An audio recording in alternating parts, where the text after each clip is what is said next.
Welcome back to the Making the Madness YouTube channel. Sean back again today for another breaking down of a team's offseason thus far. This is a team that's, pretty much done, if I had to guess here, based on how many players they have on their roster. I would assume that they are done adding pieces to the fold, and that's Bruce Weber's Kansas State Wildcats. They had a super rough season last year.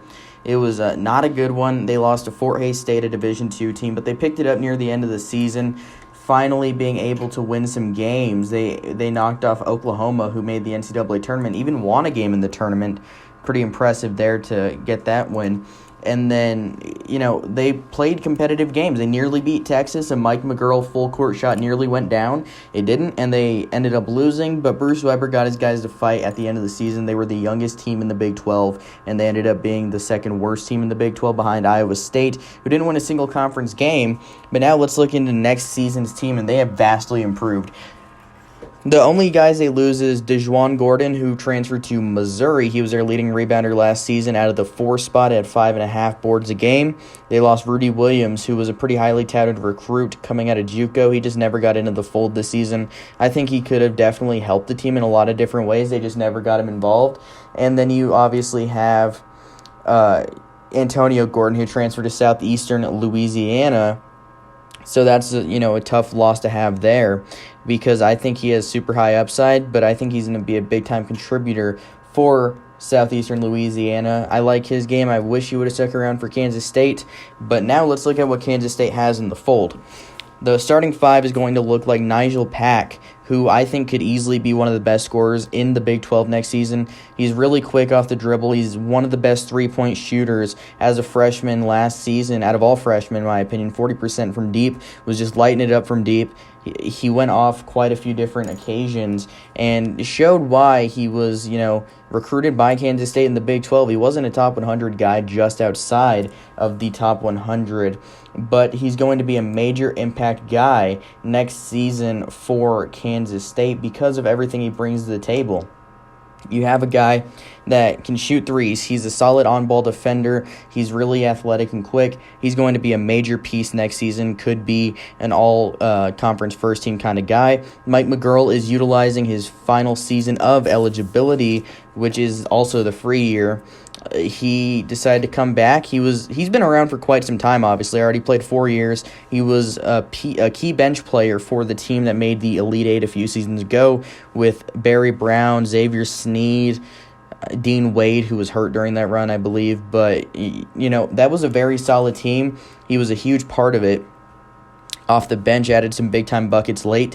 He was the guy for the first time last season, averaged 11 a game, but wasn't really consistent, 35% from the field, 31 from outside. I think his veteran leadership will bring a lot to the table out of that shooting guard spot. And here's where one of the transfers comes in. Mark Smith, the transfer from Missouri, came to Missouri from Illinois. He's a wing shooter who can also defend at a solid level. He's 6'5", perfect wing height. He shot 31% from deep this season, but for the first couple months of the year, he is Missouri's best player. So I think he's certainly going to get back into the fold. He's dealt with injuries a lot in his career. Started at Illinois, shot 37% from deep 2 seasons ago. So I think he's going to be a very solid player for the Wildcats next season. And then at the 4, there's an interesting thing there. You could put Montavious Murphy, who only played 4 games last season due to injury. So I feel like a lot of people forgot how good he was during his freshman campaign with not a lot of expectations. He came in and started 16 games. But if he can stay healthy, I think there's a lot of upside there. He's able to stretch the floor. He's strong, 6'9", 230. He brings a lot to the table, and I think he's poised for a big junior season. And at the 5, a guy that I love what he did a lot last season, Davion Bradford. He has some strides to make on the defensive end, but man, can that guy score at the bucket. He's versatile in the way he has good moves at the bucket. He can back you down with his big frame of 7 foot, around 250 pounds, if my memory served me correctly here.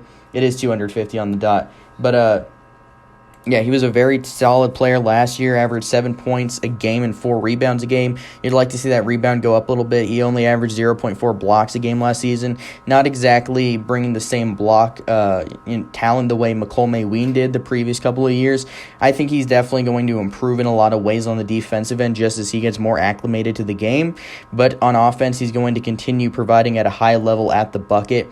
I think he's going to be an all-conference guy by the time he's done in Manhattan. And then some of the other additions, you look at Ismail Massoud, a guy that I liked a ton. He's a very good 3-and-D kind of guy. If you wanted to, you can play him as a stretch four. I don't think that's ideal because even though he's 220 pounds, he feels a lot, more lean and slender than that. But he's a really good shooter. Only shot 31% from deep last season, but I don't think that's indicative of how good of a shooter he actually can be. Shot 38% as a freshman. Has a perfect form. Nothing wrong about his form at all. And it's going to go in a lot in a different role. Wake Forest was pretty rough last season. Massoud just never got it going consistently, and I think he's in for a big-time season at Kansas State in his junior campaign. The guard/wing from Harlem. I think he's definitely going to provide a lot this season. And a sneaky one here is Marquis Noel. He's probably going to be the sixth man for this team. But he was the 2019-2020 Sun Belt Player of the Year, 5'7", and he can light it up from half court if you need him to. He gets super high in the East, short, so he needs to get up, and he has a lot of rise on his jump shot. He can shoot it from anywhere, and he can definitely create shots for a guy that's short. Not many guys, if you're 5'7", you have to be versatile in the way that you're able to create shots for yourself and others. He's a very solid passer.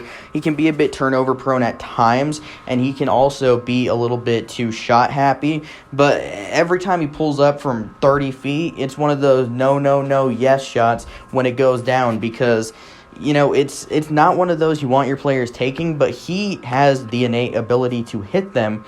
It's pretty impressive what he's able to do. He definitely makes up for his 5'7" frame in that way. I'm curious to see how his defense plays at the Big 12 level, but I think his offense will certainly be able to make up for it. He left Little Rock this season in February, decided to opt out for the rest of the season and transfer.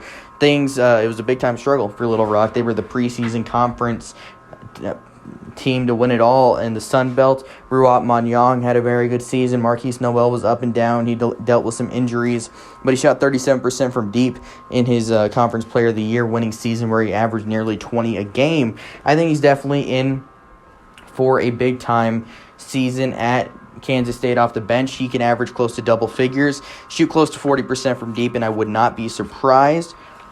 And then looking at the rest of the bench here, you have Logan Landers coming in. He's a 6'10" big man. I'd expect him to play a bit of a smaller role because, he's coming in as a freshman. You already have a pretty proven big man in Davion Bradford. I don't expect him to have a big role next season. You also add Maximus Edwards, a 2-star recruit.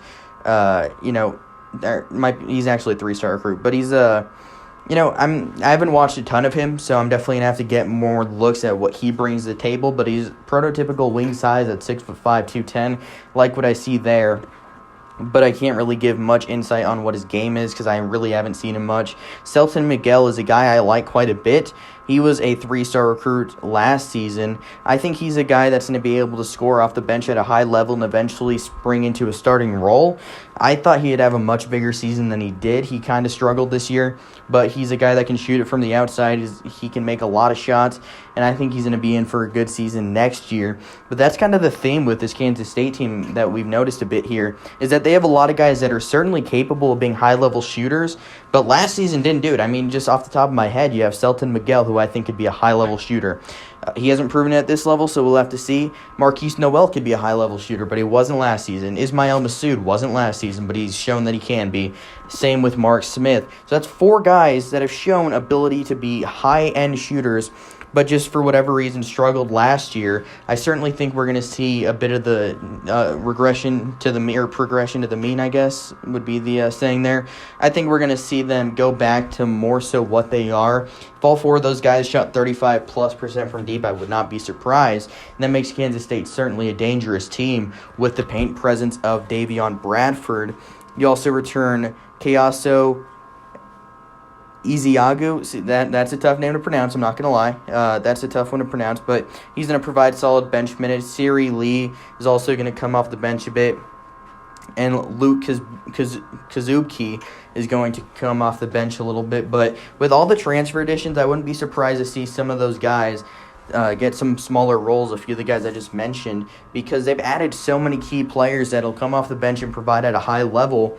I definitely think Bruce Weber's in for a resurgence year in Manhattan. I believe it's the last year of his contract, so if he could opt to retire either way after the season. I don't think they would fire him by any means, because I feel like he's deserved more respect than to get fired. But if he struggles again, if his team struggles again next season, he could opt to call it a career. But if not, maybe he wants to keep the train rolling, maybe ride out Nigel Pack's Wildcat career and see what happens from there. But I definitely think that the Wildcats are in for a big season. Nigel Pack is one of the more entertaining guards to watch in the country, and look for them to potentially be back in the NCAA tournament next season. Thanks for checking out the video. Like and subscribe, and until next time, have a good one.